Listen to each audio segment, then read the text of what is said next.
Hello and welcome back to the Finishing Line, proudly sponsored by Hollywood Bets, the home of the Money Back Special. Gents, how are we? Good. Tom, you better than? Good? Yeah, I'm very good actually. Just played football, we won. For anyone wondering, no, there isn't a league, there isn't anything like that. It's a five-a-side and the teams change every week. But we won this week, which is all that matters. So, is there an injury this week? Yeah, did you get injured? You usually injured. No, I've been good. I've been doing my warm-ups a bit more thoroughly, and that has worked. No, touch wood, I'm good this week. Take us through your warm-up. I'm fascinated to hear this. So it's in a gym, so it's in a basketball court. So it's normally like a few, say 3 or 4 ups and downs of jogging. Then you do the side step. Then you increase the jogging a little bit, like the speed. Then you have a little stretch. Oh, please tell me you get the knees up like this, the hands out and everything. No, and then you do the leg openers where you bring your leg up, out, down as you walk it. Yeah, groin injuries. Over the gate. Injuries as I've got older have become more prevalent. So yeah, opening the groin up is important, and then into a few more jogs and a few little sprints to wrap it off. Then a few little passes around with the ball, and we're ready to go. Yeah. Where do you play, Tom? Kingfisher. What position? See the way we never got invited to this. Yeah, no. What position? There are no positions. How come we haven't been invited? I don't run it. I just get a text. I'm on the outskirts of the group anyway, so I just get a text if there's a space. But we're literally around the corner. It's enjoyable. I'm scared of us, Dave. You and your scared of me. Why wouldn't you be scared of me? You can't even run anymore, boy. Don't need to run to spray the ball around the place. You couldn't do that either. You were a goalkeeper. Oh, you clearly haven't seen me playing. Do you remember our work ones, Andrew? Did we play one of those together? I think we played a few of them, and they got a bit feisty. Yeah. Who was it? I think Jacob takes it really seriously. Yeah, I play with Jacob. Yeah, and he takes this very seriously as well. It's good though. Everyone takes it seriously, it makes it an enjoyable game. It's not messing around now or anything. So it's a competitive five-side of middle-aged blokes. That's why I never got asked back, because I just used to keep chirping in the ears the whole time. Hey, are useless. Stadium. No one you're playing in the hall. Unsurprising. Anyway, we have a hell of a lot of racing to get through. We have the Lingfield Millions weekend, which is Friday and Saturday. And Sunday. Friday and Sunday. And Sunday, yeah. I don't get why it's not Friday and Saturday, because probably ask it anyway. But anyway, and the clash that we all hoped would happen is happening. Shiskin against. It's going to happen. Paul is not going over to Lingfield on Friday for It's not Paul I'm worried about. Paul Shiskin having nightmares or something Friday night again, taking out Saturday morning. So the big Irish airplane's coming. Just wait till it's Saturday and it happens. I love how it's Nicky you're worried about. I'm not worried about Nicky. Of course it is. Willie's been quiet, hasn't he? We haven't heard from him. It's like a game of poker between the two of them. It's a game of chicken. Who's gonna fall first? It is a game of chicken. You go. No, I go. No, you go. No, I go. No, I'm definitely going. Well, I'm not going then. I won't believe it till I see it. It would have been out now that they're not going. One of them is definitely not going. Nah, it'll be out tomorrow morning now if one of them's not going when declarations are up. Yeah, but you get the whispers and everything already that one of them's definitely not going. Energumene was 11-4 yesterday, and he was back into 7-4 today. So he's back out to 9-4 now. Kind of the right prices, what? He's 9-4 now. He's 9-4 with Hollywood Bets. Fast on the boat. He on an exchange, he was out to like 3.9 there the other day, and I presumed he wasn't running because that was crazy. So he got backed in a hell of a lot, but he cannot run at the Dublin Racing Festival. The ground's not going to be soft enough. So he has to run if he needs to run before Shell. We'll get to this, Dave. We'll get to this point. We get later. Oh, look at him. He has something up his sleeve now for that race. Look at him. his all 8 hours of not working and looking at races. Right, we start off nice and easy. I see nice and easy. We'll head to Lingfield on Friday for Kazoo Hurdler, 2 mile 7. Odds are below. We've on the blind, so 6-4 favourite. Tom, start with you since you spent all day looking at him. I'm expecting fine analysis out of you here now. On the blind side, 6-4 favourite. Worthy favourite on your side? I think he's the right favourite. Yeah, I do think he's the right favourite. Would I back him at 6-4? No. He's to bounce back from a very disappointing run the last day. He's also a horse who, in fairness, he runs his heart out, but he can find just 1-2 good sometimes. This is a good opportunity for him. And as I say, he is the right favourite. Would I back him that price? No, I wouldn't. Calvadoge, Dave. I'm saying that wrong, am I? Calvadoge. Calvadoge. That's the most un-French pronunciation ever. Calvadoge is he won 2 lesser races in his last 2 starts, including our reappearance at Kempton this season. He was found out a bit then up in grade at Newbury, and he can throw in a stinker. He's got a really weird habit of winning 2 races in a row and then bombing out. He's done it. That's the 3rd time he's done it. He's won 2 in a row, then completely bombed out. Then he did it again, and now he's done it again. So, bit of a strange horse. I'm happy to take him on as well. Tom is on a retrieval mission here, back from chasing. Didn't run too bad in chases, but you would have expected him to win.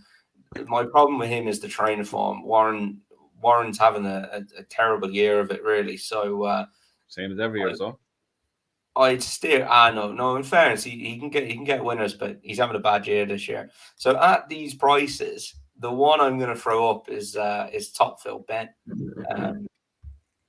He comes back to hurdles from chases, which he was actually a decent handicap hurdler before he went chasing. He has improved over fences. There's no doubt about that.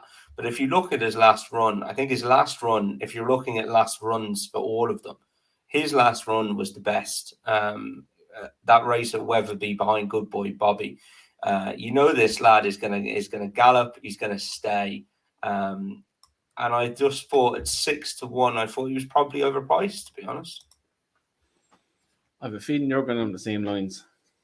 On the blind side is the right favourite, but I wouldn't be trusting him at a short price like 6-4, probably 5-4 on the day.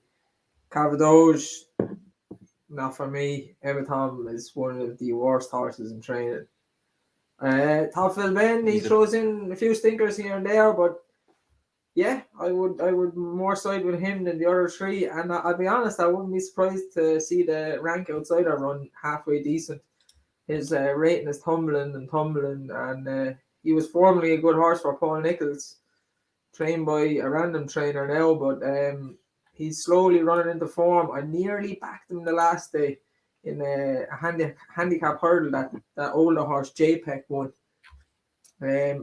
But he will go on the ground, and it will be probably proper heavy, hard ground to go through. So I would be siding with the 2 outsiders with more so Topfield Ben. As you can probably guess, I think on the blind side is going to win. I think for a small field, I think there's going to be a decent enough pace on. You have Topfield Ben, who's renowned front runner. On the blind side, likes to be up at the pace. It's going to take a good staying performance to win. To me, on the blind side, look, he does throw in the odd stinker every now and then. He has his last twice behind Stormy Ireland. The last time he got pulled up, and he was 22 lengths behind Champ in another Grade 1, and he was 2.5 lengths behind Thomas Darby at Newbury in a Grade 2. This is a big drop in class. It's going to be nothing like he was racing against the last 2-3 times. It's going to be easiest race he's had this season, and if he comes back to this form behind Thomas Darby, he just wins this, because that French or Calvadoge, whatever I want to call it. What do you call him? Calvadoge. As the lad said, not for me. Emeton is the probably, as Dave said, one of the worst horses in training. He's a big hype boat. Topfield Ben is the one that's going to make the race, and I think they'll be on the blind side and Topfield Ben fighting it out at the finish. But I think on the blind side, they'll just have too much grit and determination to beat him. Look, 2 more 10-year-olds, and I think the two oldest in the field, well, 2 out of 3 is the oldest in the field will be fighting out the finish. So I think on the blind side is the one for me to start us off on Friday. Right, now we move on to the 235 for Sovereign Handicap Hurdle. As you can see, the odds are underneath. We have 2 Irish Raiders hitting up the market. One is Emma Mullins' horse, where is it? Carrera, and Lucky Max for Sean Doyle. Tom, it looks at a race with a lot of strength and depth. The 2 market leaders, Lucky Max is coming on the back of a hat-trick. Carrera coming out back for a good second, should have won that day. And then we've Messier, last year's big English hope for the Supreme. We have Hussein de Grugy, who won over course in this last time. And then there's a lot of strength and depth. But from you, where are you looking for your value, or is there something that's sticking out like a sore thumb in this field? I do think there's one sticking out. I'll come to him. I actually, well, compared to the race that horse ran in the last day, I don't think there's as much strength and depth. It's a good race, this. It's a 100 grand handicap. It's a race that, you know, I see the 2 lads. In fairness, Emmett Mullins never misses a trick, and Sean Doyle. For any of you who don't know Sean Doyle or aren't familiar with him, he's one of the biggest point-to-point trainers in Ireland. Him and his brothers run their horses under the Monbeg name. So if you ever see any of those Monbeg horses winning, they're all belong to the Doyle family, and he is well able to train. So just if you haven't heard of him, don't be put off. He's definitely well able to train. I suppose to start with Lucky Max, he's won his last 3. He was well punted at Clonmel, and he only got up by a neck to win off 96. He's gone and improved, and then improved again the last twice to win his next 2 races under Jack Foley, who takes right again. That was off 103 and 118. He's now up to 132 in Ireland. He got £14 for his last win.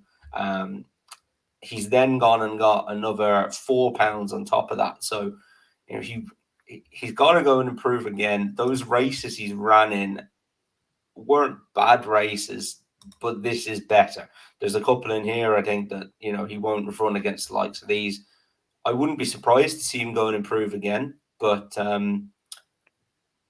it's going to take another step up, and I'm willing to take a chance that he's not able to do that, and he's well found in the market. The other one is the Emmett Mullins horse. He's well found as well. He should have won the last day. Danny thought he was going to get there, and he just didn't. He really thought he was going to get there. Hands and heels ride. And he just got done. He went up £3 for that to 119 in Ireland. He's then got £8 for coming over to the UK, so he's off 127. Again, this is a much more difficult race than he's ran in before, but he is a horse who won 2 bumpers. My worry with him is he's not the biggest horse in the world, and he's pretty good moving. All of his races have come on good, or he's had 1 race on yielding ground. He's going on to heavy ground here at Lingfield. That would be my concern about him. And he's back down to 2 miles. Paul Townend going over obviously massively catches the eye. But yeah, I'm happy enough to take him on as well. So the one we get to is Metier, who I never thought I would be putting up for a race. Never thought I'd put Metier up for a race. But I'm actually really, really keen on this chap. He obviously bombed out. He was impressive. He was impressive last year as a novice. He won the Tolworth, didn't he? And he won that impressively, in fairness to him. And he then bombed out in the Supreme, but he was beaten by better horses.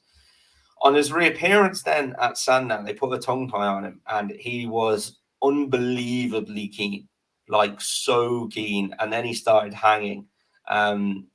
You can just completely put a line through that.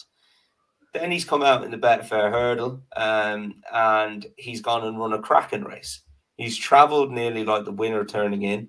And to me, what I thought he did was he stopped or came off the bridle like he couldn't breathe. And then when he realised he could, he ran on again. It was a much improved effort from his pull up the last day. He's off 139 now. He only got beaten 9 lengths in a good handicap off 142, and they dropped him £3. That was very fair. And that race for me had a lot more strength and depth than this does. Tritonic won it. One More for the Road was second. Gary Claremont, who we'll get to later, was third. West Cork was fifth. You can go down to Goshen there. So I'm really keen on this lad. He was nearly my Napper next best this week, and I think he won a massive race, to be honest. The next words that come out your mouth better not be met you. Tom touched on the 2 Irish horses. They wouldn't be for me, and they're at the top of the market. I will go for the one I consider to be consistent. I wanted to see him go up and trip, but I think the fact that it's heavy ground and it'll play into his stamina and back him each way is Gower Road. He's the only one you can count on. The rest of them, the English, are not much good. Mac the Man is all right. He runs okay here and there, but Gower Road is tough. Sam is on him, so they obviously want to go and try and win that race. He will carry the weight. He'll surely give his running. I just don't think the race that he ran in the last time, the 4-runner race, suited him. It was just kind of a doss around and then a 4 furlong sprint up the straight in Newbury. It didn't suit Soaring Glory either. He'll go through the ground and he probably wants to go up and trip. Obviously, it's still 2 miles here, but I'm playing on that the ground at Lingfield will be heavy and it'll be stamina will win the day. Mm-hmm. I was looking at this and you automatically get drawn to the Irish horses, but I think Lucky Max, he's going to be found out. I know he's won a race very easily and he's got the job done the other 2 times. Carrera doesn't do much for me. I backed it the last time, should have won, but I was after getting hit big time by the English handicapper. I've narrowed it down to 2, and one Dave just touched on already is Gower Road, but the other one is Hudson de Grugy. Of course, this is the winner last time out. Loves the ground, is as tough as nails for a 5-year-old. He's up to mark of 135. Gary Moore's horses are still flying. He had another winner today. He beat a horse called Calico, who was a decent horse in his own right by 2.5 lengths, and he battled the whole way. He never looked like he was going to be beat that day. All his best form has been on heavy ground, and I think the price he is around at, he's 13-2. I think that's a great price when you consider he has actually course form. He goes on the ground really well. He's as tough as boots. He'd be my main selection just behind Gower Road. I know what Dave was saying with the ground. You're hoping it's going to make it more of a stamina test, which has been out the best of them. We backed him at Cheltenham when he won over 2-4. I really think he's a 2-4 to 3 miler now these days. When he won at Cheltenham, he wasn't stopping going up the hill. He was just keep grinding. I just think he'd be tapped for toe again, even on this ground. As much as I want to put him up, I think that's just going to cost him. Last race, as Dave alluded to, turned into a sprint, which could happen in this, depending on how fast they want to go on that heavy ground. That could turn into a sprint as well. But the likelihood that Hudson de Grugy will be up at the pace and on that kind of ground is so hard to make up ground from the back. And if Jamie dictates the pace, gets his fractions right and kicks at the right time, he will not come back to him because he's just an out and out there, or 2 miles stayer, but he's just an absolute grinder. And I think he's going to be hard to beat in this. So yeah, I think Hudson de Grugy at 13-2 is a good bet in this for me. Right, moving on. We are going to Saturday, and we're off to Ascot for the SBK Hollywood's Handicap Hurdle over 2 miles, 3.5 furlongs. Dave, very competitive race. Where are you going with it? Yeah, it's super competitive. I like Gary Claremont to start the season, but he's a bit short and seems to find a way to lose. Worries me. horse like that worry me. I want to see him A lot of things worry you. I want to see him get one beside their name. So I just went through it and I picked out an outsider. I don't have a strong fancy in this. I picked out Ngolo, formerly of Willie Mullins fame. Oh, 51 for the Supreme Novice Hurdle. That lasted long. He ran at Haydock, first run for Anne Duffield, who's not a bad trainer. Came fourth to the horse that won that is a pretty decent horse, I'd say, up for parole. He's on the upgrade. Wasn't beaten too far. Haydock, soft ground. Probably be pretty soft at Ascot as well. I think he might have an each way chance, second run for the stable. Mm-hmm. Might find a bit of form, but not a strong fancy. I wouldn't be a strong race for me. What about you, Tom? Jesus, Dave, you're a hard man to please. Poor old Gary Claremont's had 13 runs in his life and he's after winning 5 of them.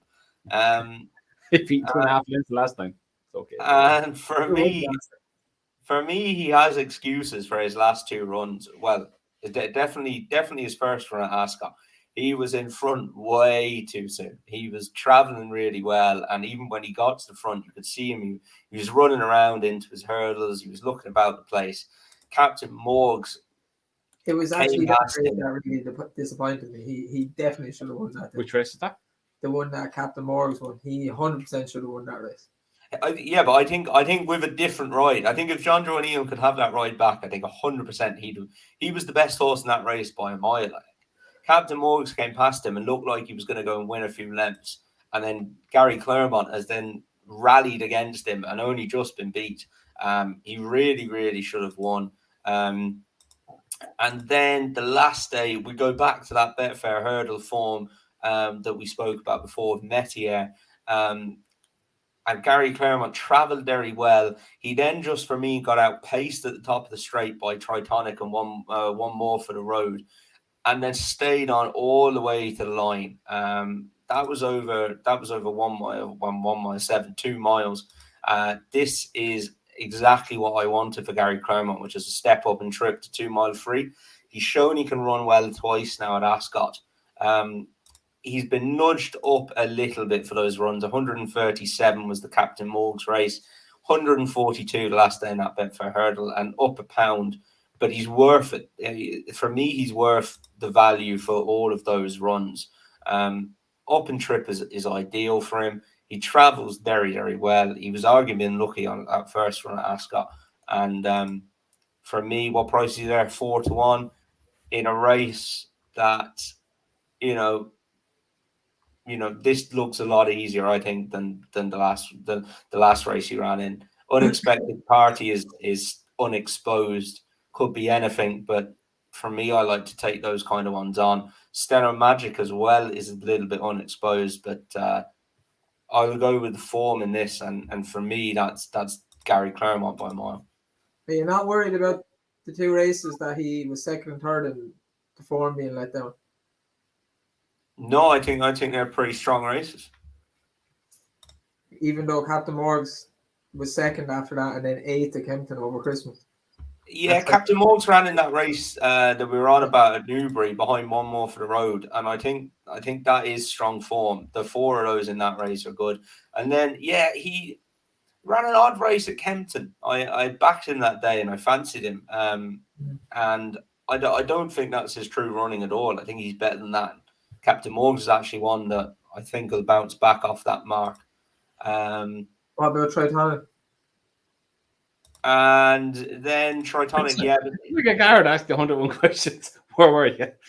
Tritonic's then gone into a grade 1. So, that's hard enough for a 4-year-old to go into a grade 1 against Epatons and those.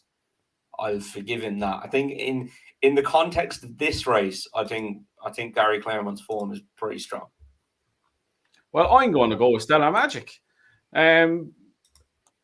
I backed him the last day. He came off a 306-day break, but before that, he was 2 for 3 back in 2020 into 2021. Went that 5-4 behind Benny's Oscar at Warwick, but he was obviously injured because he had 306 days off.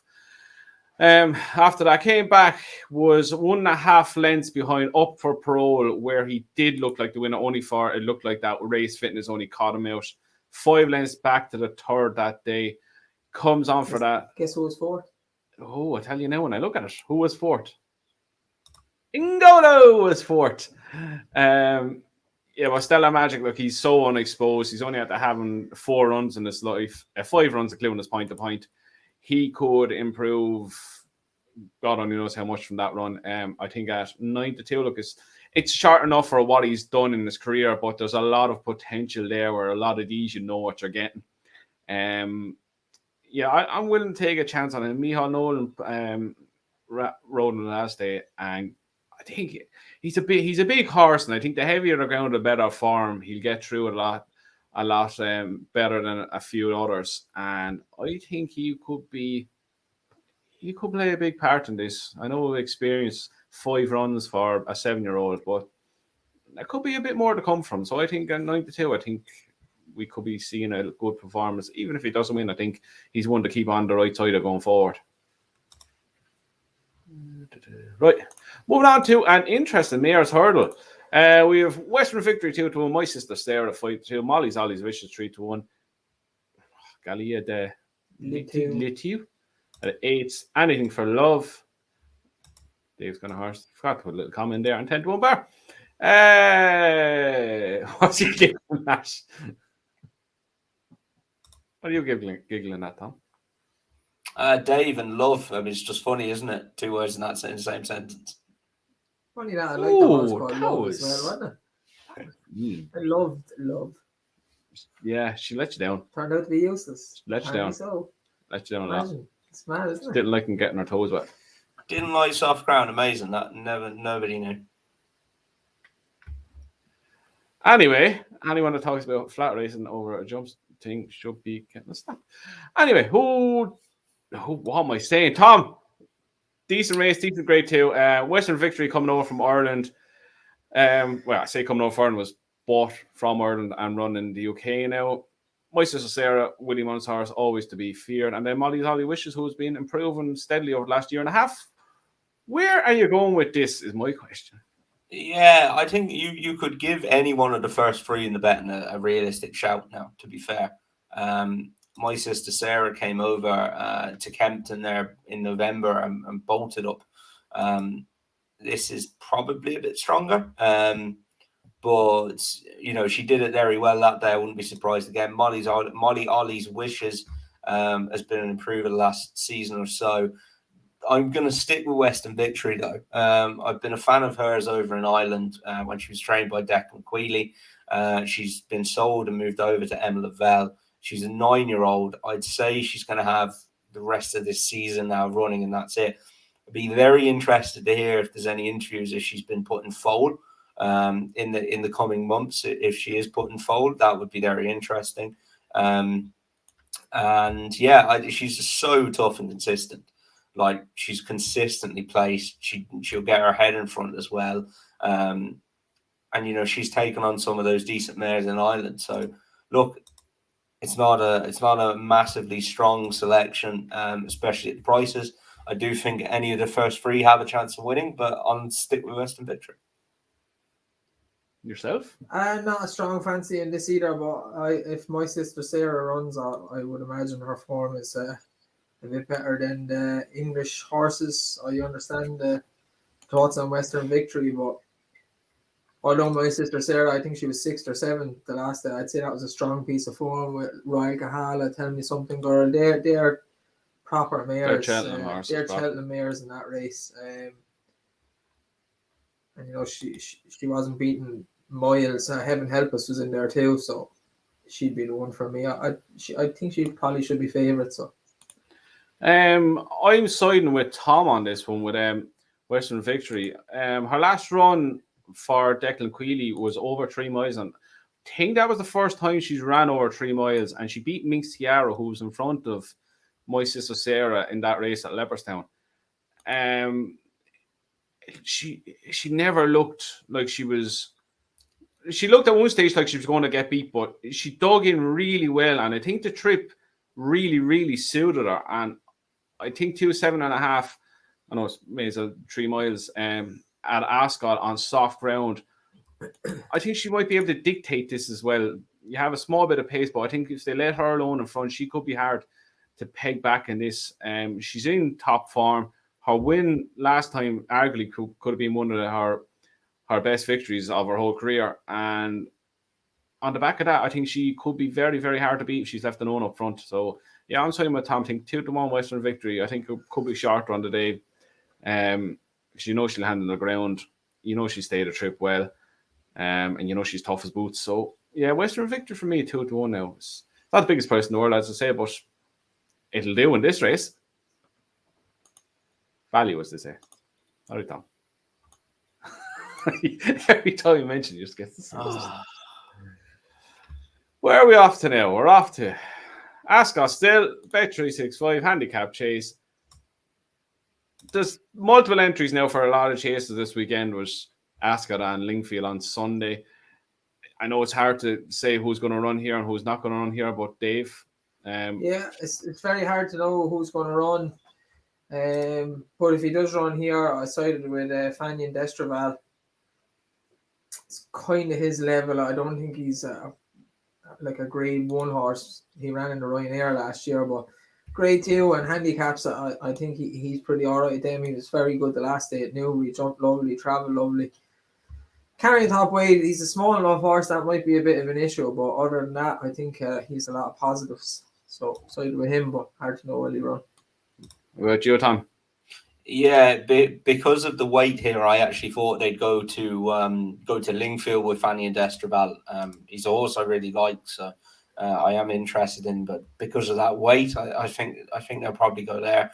Although for me, this is a skip race. I think Palmer's Hill was really impressive the last day at Ascot. I'm amazed they're not going to Cheltenham with off a mark of 142. Like if he went and won again here, he's going to completely ruin his handicap mark. But he looked progressive on his last run. I suppose that is December. Have you got to get another run into him? Maybe.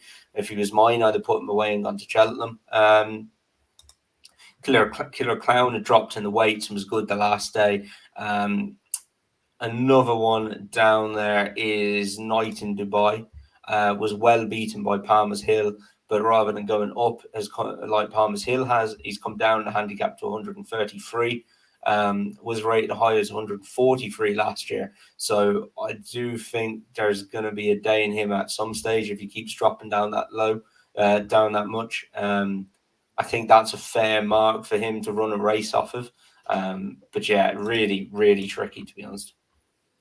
I went through and I was looking at most of them had multiple entries.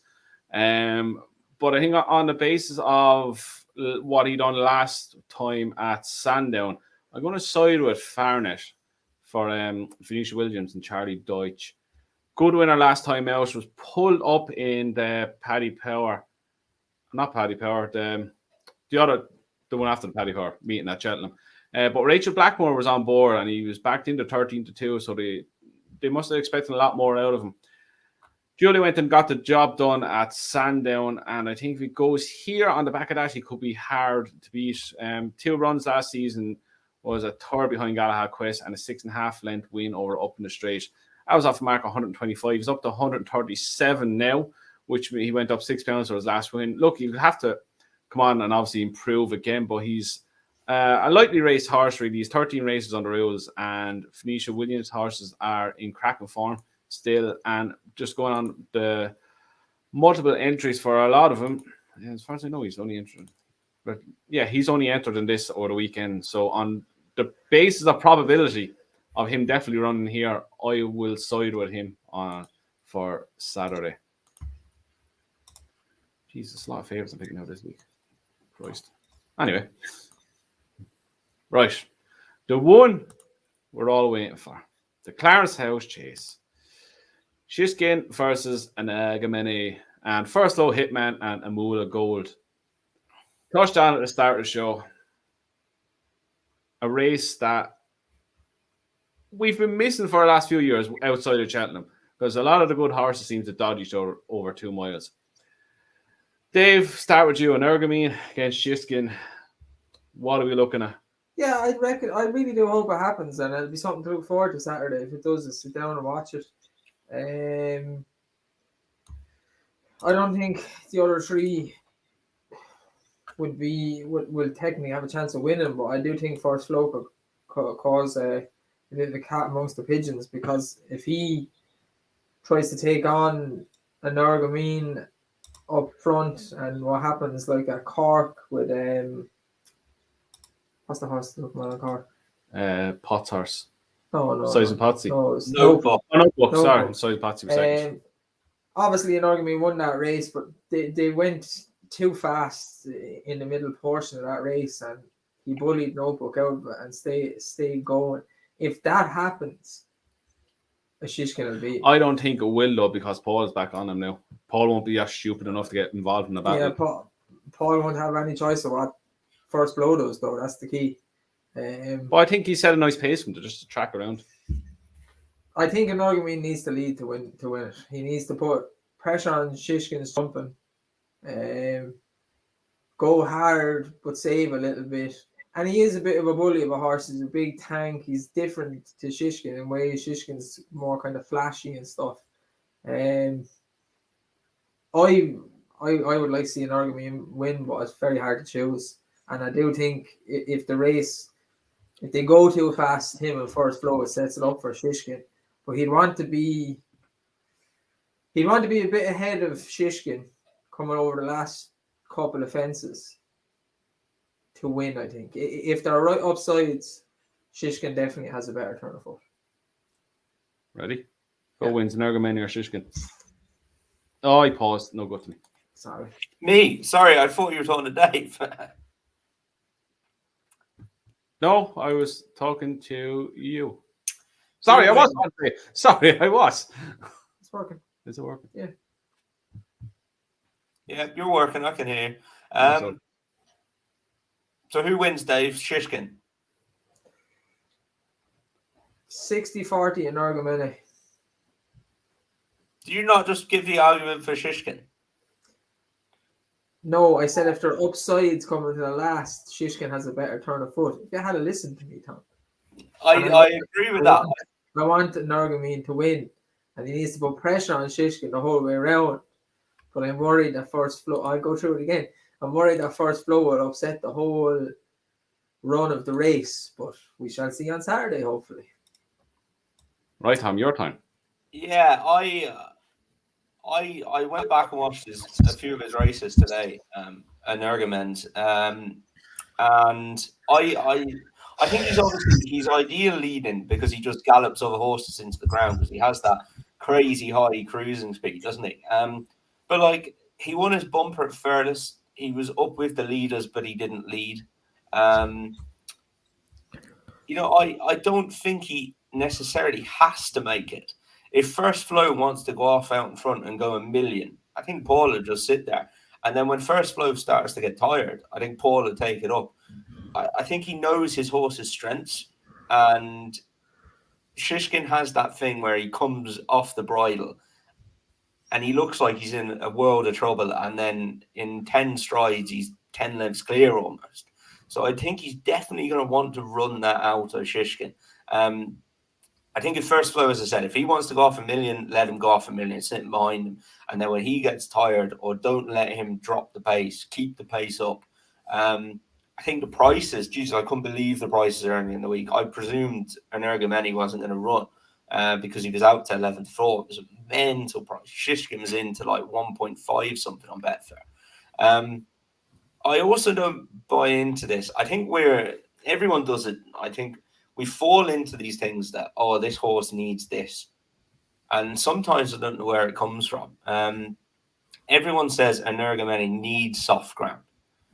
If you go back and watch his Punchestown run last year, it's particularly yielding, but it definitely wasn't anywhere near soft anyway. It was pretty decent, good ground, if you ask me. And he did the same again. He jumped off, he skipped clear, he galloped them into the ground. And for me, if you look at his bumper as well, that was yielding ground. It was probably tacky ground. Yeah, but it's not that he needs soft ground. But when he ran last year, and then he didn't make Cheltenham, the kind of good yielding ground jarred him up because he's such a big horse. That's what I was saying. I reckon they're not going to run him at the Dublin Racing Festival if it's going to be good ground before Cheltenham. Like, they don't want to jar him up before Cheltenham and risk a possible injury. I think he goes in any ground, but he's a very big, burly horse, so good ground is not going to suit him really, like jumping those fences at the speed and the pace that he goes. I actually thought it suited him perfectly fine. And as you say, Dave, Leopardstown last year, that wasn't exactly soft ground. I think he'd go on any ground. I wouldn't be worried about the ground with him one bit at all. I think it's the fact that he's so good he gets away with most ground. And I think he has such such an ability to handle heavy ground that he's far superior than anything else. Kind of on the basis of what Undersow used to do in heavy ground. Undersow was far superior to a lot of other horses on heavy ground. Got him out of their comfort zone a long way out. But yes, you could still do it on goodish ground. I think that he's kind of in the mold of that. Yes, he's a huge horse. He's a big, burly 2 mile chaser. He doesn't look like a 2 mile chaser. But I think he just gets away with it, if that's the right word to use, on better ground. But I just think he's a lot of attributes going from no matter what ground he's on. Yeah, I mean, when you look into it, he actually hasn't run on heavy ground that often. He won his maiden hurdle on it, all right, and his beginner's chase, and then the race at Naas. But then, like, Leopardstown wasn't very soft at all. Neither was Punchestown, and Cork wasn't exactly bottomless. So I don't have any ground worries with him at all. And I think people just do fall into a trap of, we hear something about a horse. Oh yeah, that wants that. But at the prices, there's only one bet, and it's Energumene. I mean, they should be very, very close. I would make this nearly a 50-50 toss. So if Energumene is a bigger price and up near 7-4 still, for me that's the bet. It's difficult on the form line. They're both kind of the same. They both haven't beaten a great deal. If anything, Shiskin's last run is probably the form pick out of the two of them, where he beat Grenadine, who's been in good form this year, by 10 lengths. But this will be the most I think they've ever faced. Obviously, Shiskin winning the Supreme over hurdles is the best piece of form, but over fences, what I'm on about is they've both not beaten the whole deal. There is a line through Captain Guinness, sorry, not Captain, definitely not Captain Chris, through Captain Guinness, which you could say they're pretty much evenly matched, but I wouldn't trust that too much. But let's just hope it happens. I'm really looking forward to it. Who's going to win, so? Energumene. I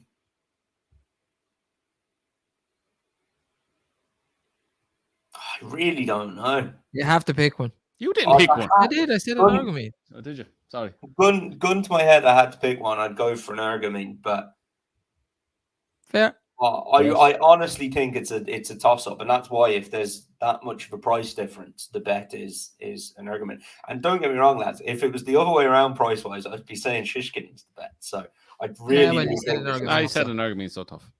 I really do think it's a toss up. Can't play yourself out of this one. Right, even money both. Who wins? I don't know. Like, probably, I'm edging with Energumene. I'm edging with him. So him just. Kind of falling off the fence there. Yeah. Okay, Energumene. Humpty Dumpty. Yeah, look, I'd echo what the lads said on all the points they put. I can't believe the price, as Tom said. I was suspecting this to be 11-10, 5-4 kind of thing, not 4-9 on against 4-5 or 9-4 on against 9-4 against. I think it's madness, really. But yeah, even at the prices, I still think Energumene will win. I think he just look, Shiskin is a top class horse. Energumene is a top class horse. It's just whoever. I think it'll come down to the rides, really. I think when all is said and done, it'll come down to who made the right move at the right time. Because even on ratings, there's a pound in between the both of them.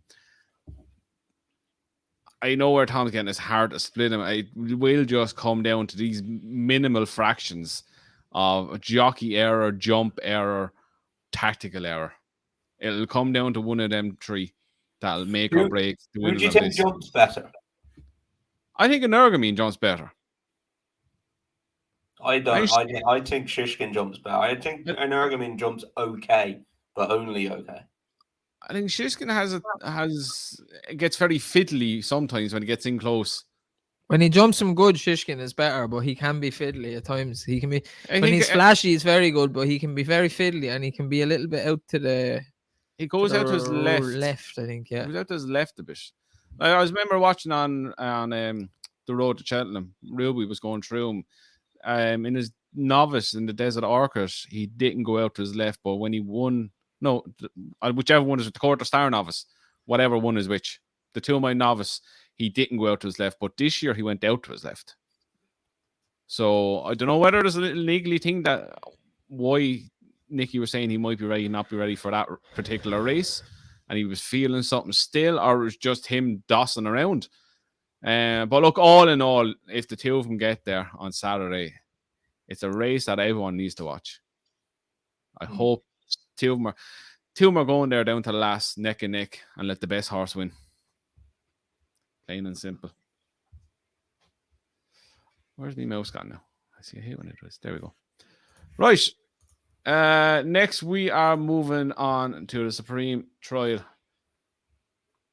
Jambon. All about Jambon.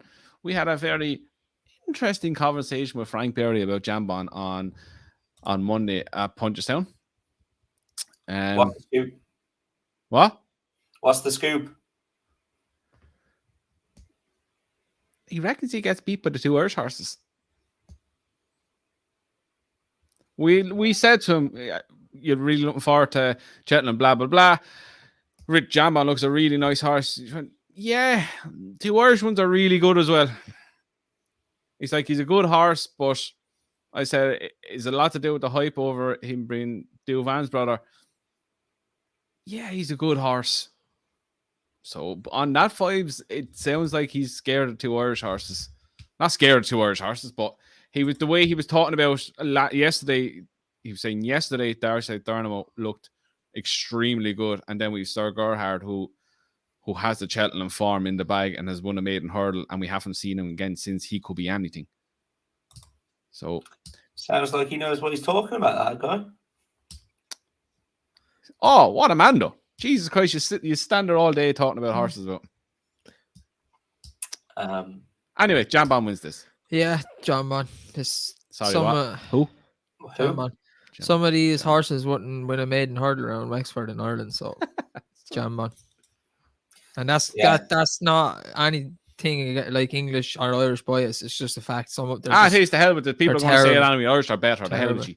My try is the horse to go to beat, because Constitution he'll beat him, but he'll beat him by probably the same distance. It's all at one. It's a bad race.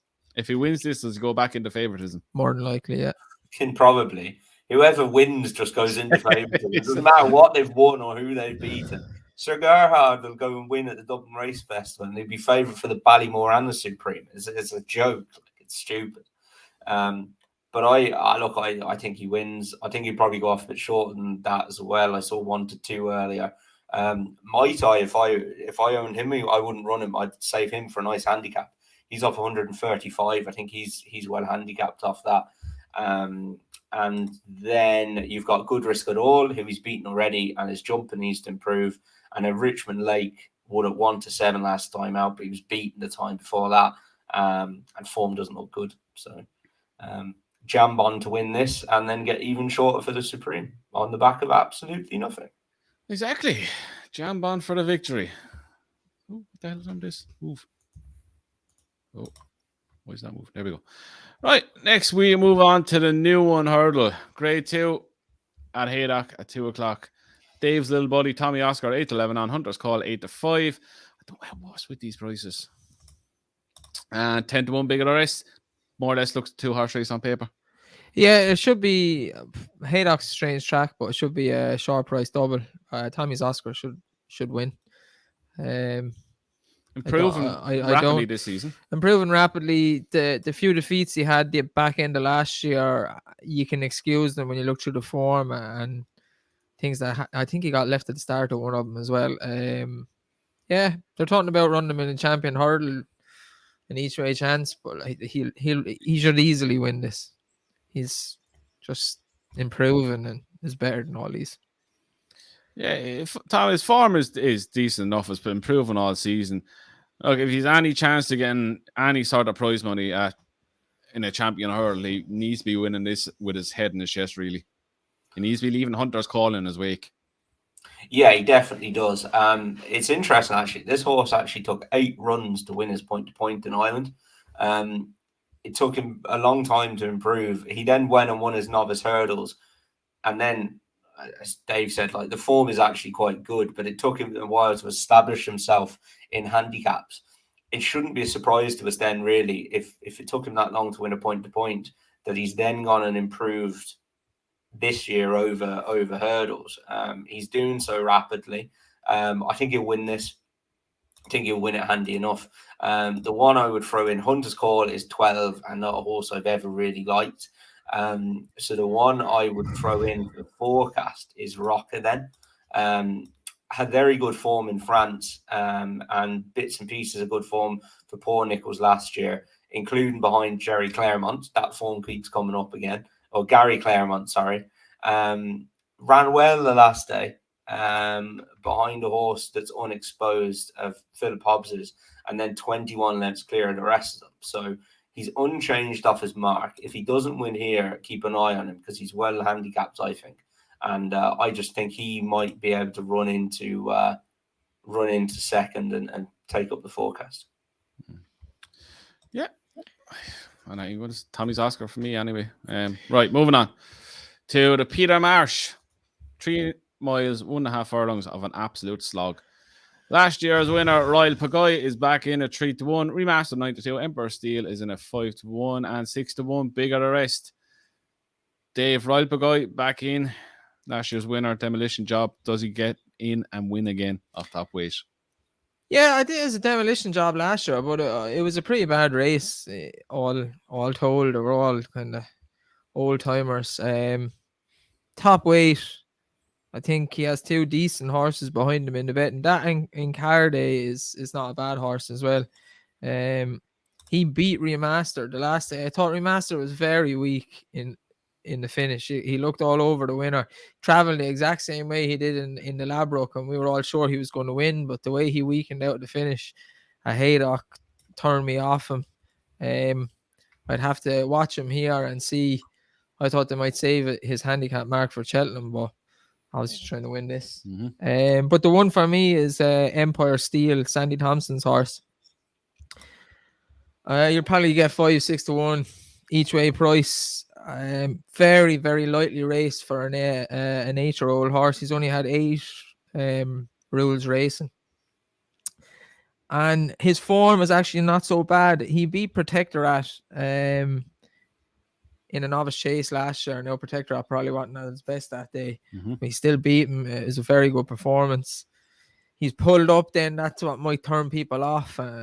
You're getting a good price, and he fell the last time. But in that pulled-up race, that was a grade 1 at Aintree. That Chantry House won. Aspar de Rame was in. Fiddler on the Roof was in, who's franked that form a lot of times this year. I'd forgive Chantry House's run at Kempton. It's all happening too fast for him. He's second to Strictly a Dancer, who we know from the start of the season was a massive improver the whole way through. He was giving him a 1.5 stone that day. And then the last day at Wetherby, he was in that Roland Merrick that we talked about for the Christmas races. And he was absolutely tanking on the outside. He's all but was going to win. He fell. He's come back from the fall, but I think he's massively on the improve. Remaster's on the improve, but he just worries me about how weak he is. And yeah, I'd be looking at the top of the market for this. I think Royal Pagoi is a little bit too much weight and settled on Empire Steel each way. What about you, Tom? Basically, just agree with everything David said there. Yeah, I read it pretty much the same way. I think the top of the market is where you need to look at. You can make cases for all of them. Royal Pagaille is £7 higher than when winning this last year. I think this is a better race than it was last year. Big step down in grade for him, but he does have a big weight to carry. I wouldn't be surprised to go and see him win. I don't know if Remastered, and strange to say for a horse who ran in the National Hunt Chase, but I'm not sure he quite gets home over this trip on softer ground. I think the last day he put a lot of distance in between himself and the horses behind him, and by the time the line had come, it was whittled right back down. So, do you know what it is about Remaster, Tom? When Andrew was following him last year and he won his couple of novices chases, I had given up on the horse over hurdles because he was such a weak finisher over hurdles. There was about 3 hurdle races he travelled like a dream and didn't get home, or looked like he needed cheek pieces or headgear, and that stopped last year. He started winning novice chases. It looked to me like that he was back to that kind of attitude again the last couple of times. Yeah, they did actually stick cheek pieces on him one day. It didn't seem to help. But yeah, no, he is a horse who does wear a tongue tie. Maybe there's a wind issue there. That would make a lot of sense, really. On Guard won that race very impressively. Hasn't been with Dr. Richard Noonan for that long. So, every right for him to go and improve. He's up £9 for that win, but he deserves that, to be honest. He would have a chance again. I wouldn't rule him out. But yeah, Empire Steel, for the reasons Dave said, I think he was going very well last time. And a bit of a stupid kind of a fall. I wouldn't have any questions about his jumping, and I wouldn't expect him to do that again at all. Just a silly kind of almost not paying attention kind of a fall. That was a decent race. I think he'll go very well in this. The thing for him, I think, it's crying out at me, is a Scottish national. Given connections as well, he's trained by Sandy Thompson up in Scotland. He's gone well at Ayr before, and I think he is definitely one for the Scottish national next year. And just on the handicap as well, he looked like he was going to bolt up that day, right? Or at least play a very good hand in the finish. He got dropped £1 for it. The English handicapper is giving them every chance. He got dropped on his arse as well. The one I'm going with, and it's not going to be surprised to any of our regular viewers, is Royal Pagaille. Absolutely bolted up in the straight off £7 lower last year. He's carrying the same weight, technically 11 stone 10, top weight again. Conditions are going to be ideal for him. I'd totally write off his last run. That was on good to soft ground, which according to Dar Jacob, it felt like near on good to firm ground by the time the Betfair Chase came around. He's 2 from 3 at the track. He absolutely loves a bog. He jumps very well out of the ground. He travels super. This is a horse now that we're just talking on that you can compare to soft ground. The way he travels through it, the way he jumps out of it, everything about it he loves. He was heavily eased in this last year to win by 16 lengths, beating Potter's Legend, who I know is not much of a horse really. But he beat Espoir de Ramone the 2nd of December, not last year, the year before, on the same kind of ground over 2.5 miles. So he is capable of putting in very, very good performances. He went on to be 49 lengths behind Malala Indo in the Gold Cup, which ground again probably wasn't soft enough for him. So I think back in his ideal conditions, carrying top weight again, I think it's going to take a hell of a performance out of something to beat him, with all that in his favour. So I think Royal Pagaille 3-1. Thank you very much. I just think he's a great bet. I take into consideration Emperor Steel. I had goodbye Bobby that day, and I was worried when I seen him coming. The fall would not bother me, but annoy me because, as Tom alluded to there, it was a stupid fall. It's not like he made a horrendous mistake. It was just like, what the hell did you just do there? Kind of fall. But I think we learned from that, though. I think it was just such a stupid thing of him to do. I think he'll go, I won't do that again. Yeah, and I think again with Remastered, I'll echo exactly what the 2V said. His finishing effort is gone again. It looks like he just throws in the towel. The last day he definitely looked like he was coming to win again. Same in the Hennessy. I don't know. I think the finishing effort is there. I don't know if he wears a tongue tie or what he does. They need to do something with him if he's need to go through with his effort. But I think Royal Pagoi will have these all gasping for air coming 2 out. And I think he's a class horse in the race, and I think he'll win again. Right. Now, we move on to Sunday. 2 more at Lingfield. Weatherby's Cheltenham Festival Bending Guide Hurdle, 2 mile, 3.5 furlongs. We've Tarver Star is 5-2 favourite for a race. What is going on in the world? Brewing Up Storm is 11-4.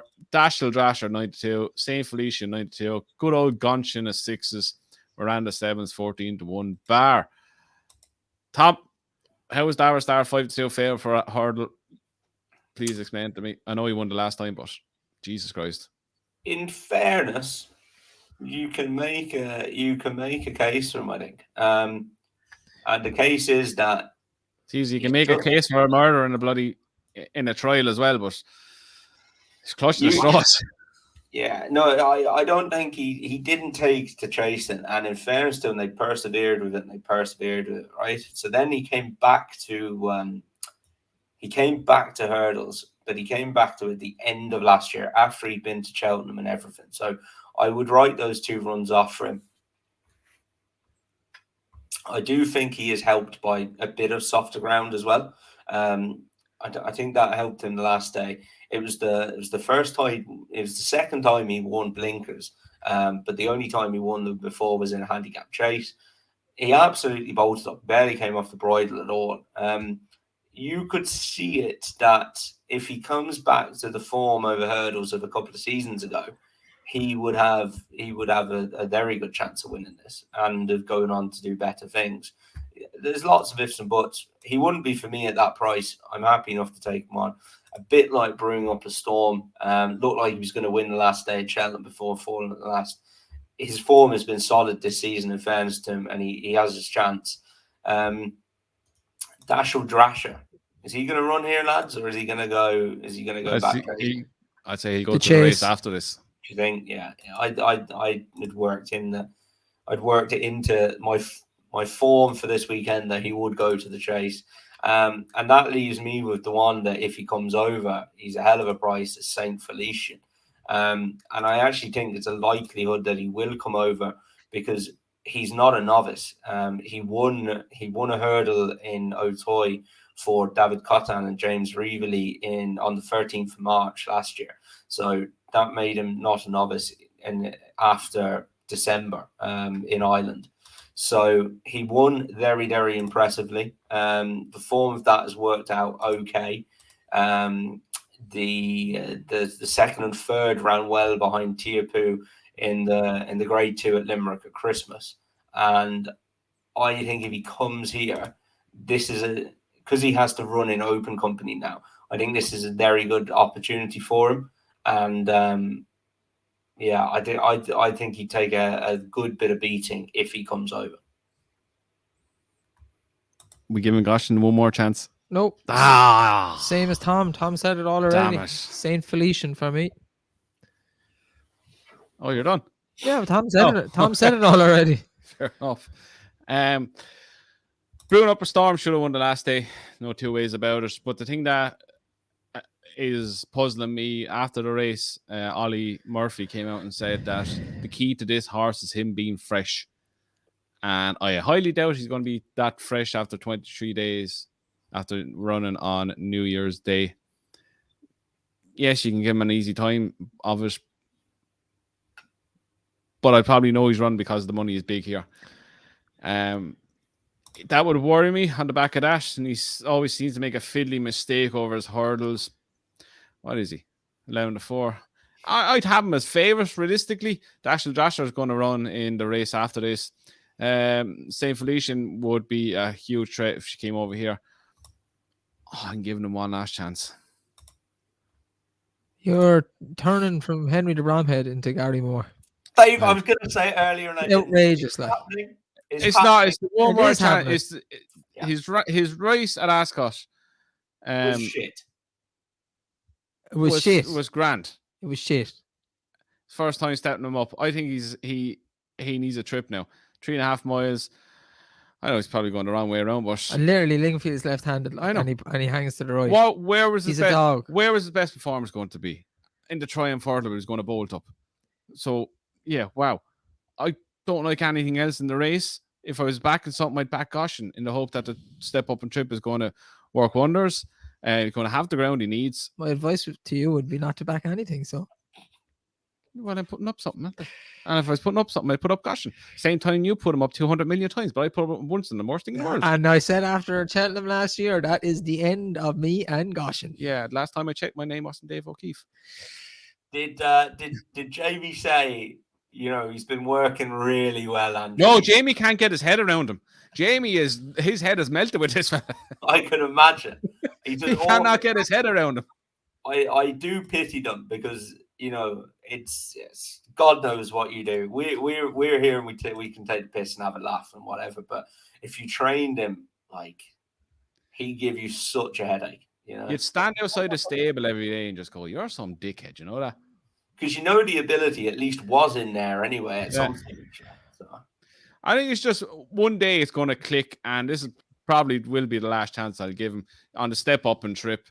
I'd write off the last race altogether. No reason. They don't know why they ran him in a big handicap. It was just the time and the prize money. But I think the step up and trip is going to suit him now. Look, I know he hangs a bit, but again, go back to his best run was going to be in the Triumph Hurdle. If he puts it all together, he has an unimaginable amount of talent. But that is a big if. And it's probably one of the easiest races he's going to face in a long time. And I will give him a chance at 6-1. It's a sentimental bet. You're allowed a sentimental bet every now and then.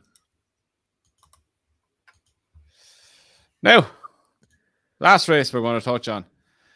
The big chase on Sunday. Bristol Millions in 11-4. Dashel Drasher, Fanny and Destreval are 4-1. Waiting patiently.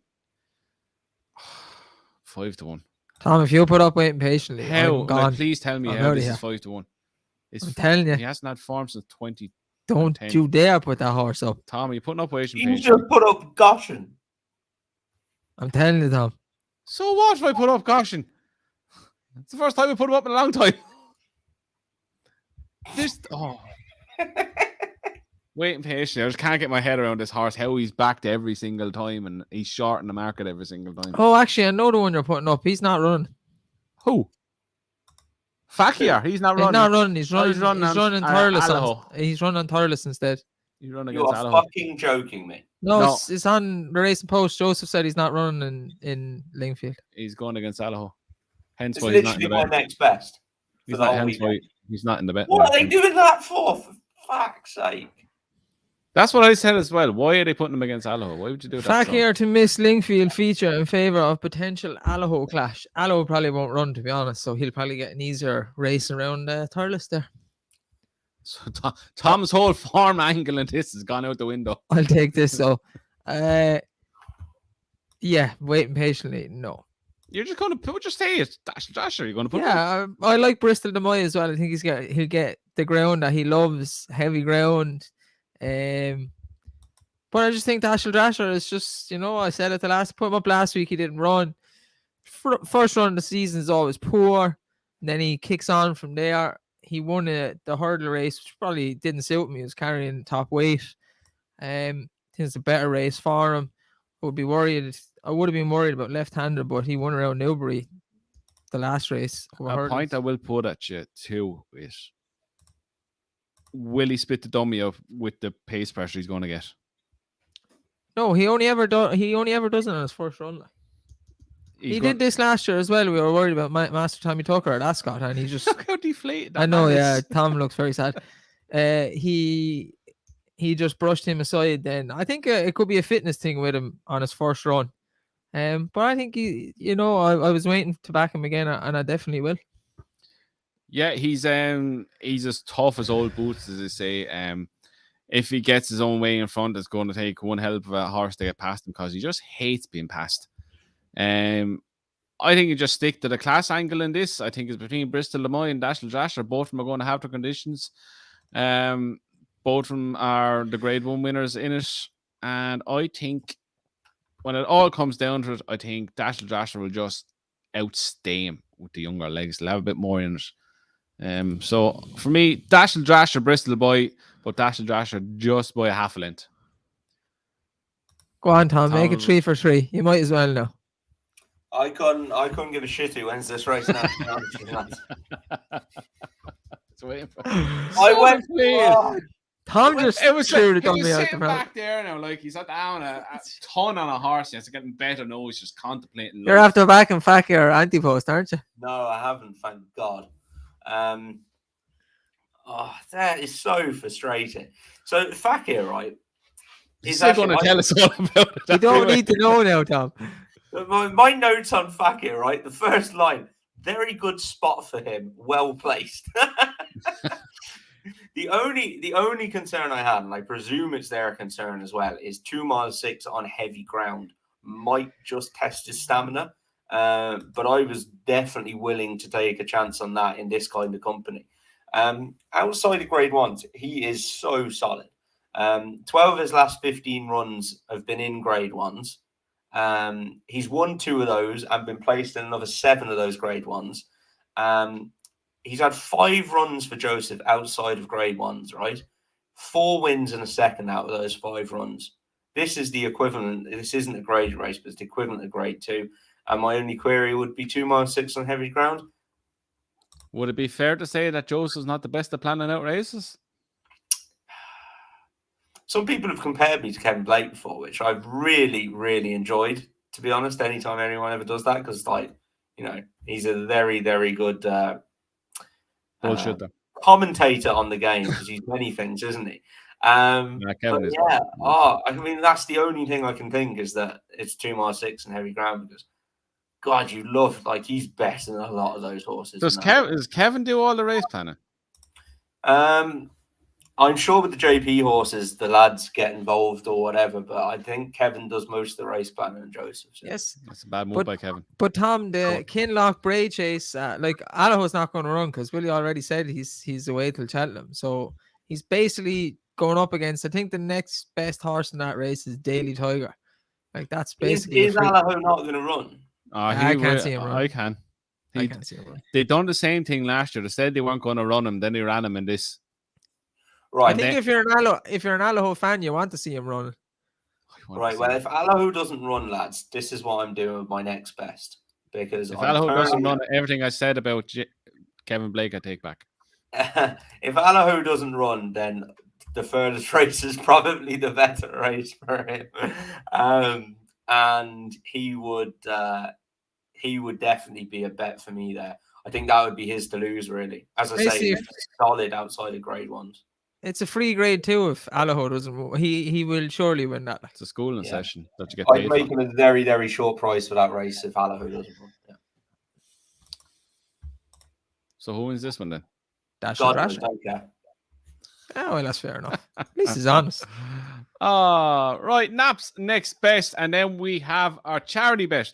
So Hollywood Best again was €20 each to put on a horse for charity, and at the end of the jump season, we will hopefully have some money in the kitty to give to a chosen charity. But first, Naps the next best. I didn't do the graphics. I got new. Who did I say? New thingies there, and I don't know who you said. I was sure. I'll go first. Dave is waiting.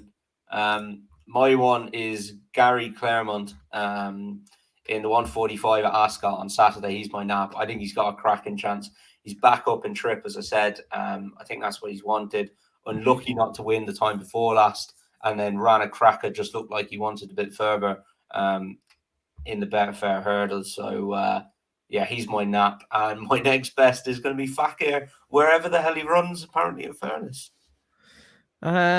My nap is Empire Steel 235 Haydock, the Peter Marsh. And next best is Dashel Drasher in the big race at Lingfield on Sunday.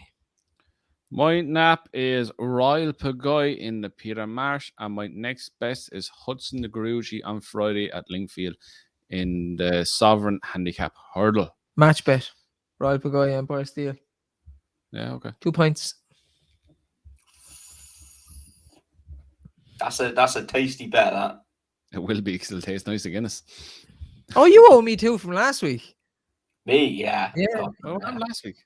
Pure pig-headedness that was. Yeah, I told him for Rambler running the handicap and he wouldn't have it. Remember?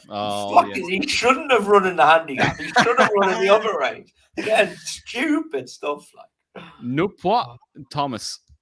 2 points, David. Come on, I was at the losing about 4 in a row. Charity bets. Dashel Drasher. Dash. Dave. Tom. On the presumption that if Allaho runs, then it's a 20 euro bet, is it? Yeah.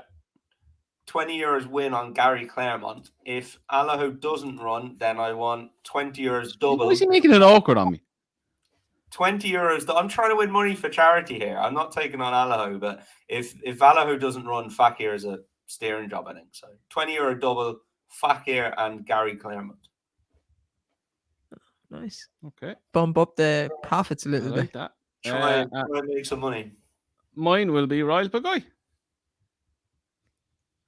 That's nothing for Andrew, so. Mine will be the only one that'll win. The poor hungry kids. They're not getting fed off Royal Pagoy. Hey lads, this is where we find out if value pays the bills. Anyway, in broadcast. I'm getting into this crap now. Oh, Dave, don't you worry. I'm gunning for you. You wait for this anti-post video next. You're not getting away with that, what you said today. I don't want to get away with it. Aaron Casey told me what to do and I did it. And I'm so fucking happy I did. I just walked into the gym there and I went, You're probably the only 2 people in that whole group that don't have the horsebacks. Genuinely. Just because someone says it doesn't mean I'm going to off the back. Andrew, save it for the anti-post video. It's going to be on that note, we are going to wrap it up here. We're going to record our anti-post video and we will see you. If not then, we'll see you Sunday live at 8 o'clock for another episode of Talking Points. But until then, keep an eye on all our social media for our Saturday Cheltenham Festival anti-post double, which we will have up from 8 o'clock up till in the morning until 8 o'clock at night. So until then, have a good week. Enjoy the racing.